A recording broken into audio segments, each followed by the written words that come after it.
Hi, my name is Miriam San Jose, and I'm going to present large tree mortality leads to major above ground biomass decline in a tropical forest reserve. Humans are transforming the ecology of the planet by changing the land use and the climate. Only 15% of terrestrial surface is protected, and while these areas are crucial for biodiversity conservation, evidence remains inconclusive on how good are reserves for preserving plant community structure beyond diversity. This is particularly important in tropical forests, which nowadays are the most deforested and biodiverse regions, and an important carbon sink that helps to regulate the global climate. So here we evaluate temporal and spatial mechanisms driving changes in plant community structure, disease abundance, diversity composition, and biomass of early successional and old growth species in a forest dynamics plot in southern Costa Rica.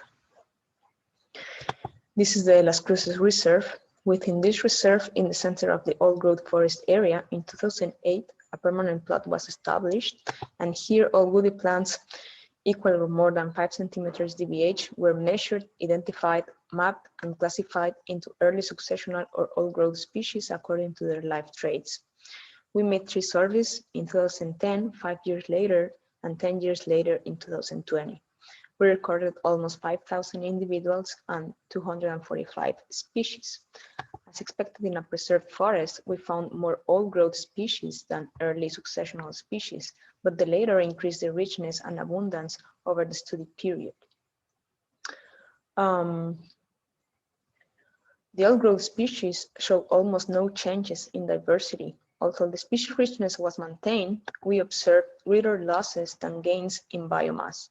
In the figure, you can see in the left side the top 5 species with the greatest increases in biomass, some of them with the greatest increases in the number of individuals too, as you can see in these numbers above the bars. Some of these species are subwooded species that do not storage many carbon, as Otoba novogranensis and Ampea pendiculata. On the right side are the top 5 species with the greatest decreases in biomass. These species are hardwooded species, for example, those from the Lauraceae family, which are characteristic of these forests. Here, the greatest losses in biomass are driven mainly by the loss of few individuals, particularly very large trees with a DBH larger than 40 centimeters. The death of these large trees is creating many gaps and changing the structure of this forest. As you can see here, Ampea pendiculata, which is represented by these dots, is an early successional species that has enormously increased its abundance in the plot from 17 individuals in 2010 to more than 240 individuals in 2020.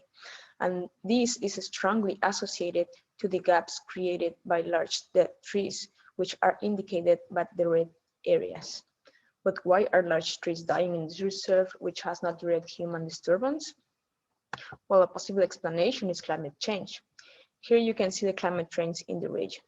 The upper part shows a drought index in blue and red, being red the drought periods. The black line indicates the Oceanic Niño index. As you can see, for most of the study period, it has been dry and two extreme climate events occurred. A La Niña in 2011 and a strong El Niño in 2015. Also, the maximum temperature has increased and the soil moisture has decreased over the last 10 years. There is plenty of evidence that drought disproportionately affects large trees due to hydraulic failure. So this combined with extreme climate events could be causing the loss of larger trees within this reserve and hence the loss of biomass. If this pattern is pervasive across tropical forest reserves, it could hamper efforts to preserve forest structure and ecosystem services, such as carbon storage. So monitoring programs could better assess carbon trends in reserves over time simply by tracking large tree dynamics. I'll be happy to answer any question, and thank you very much.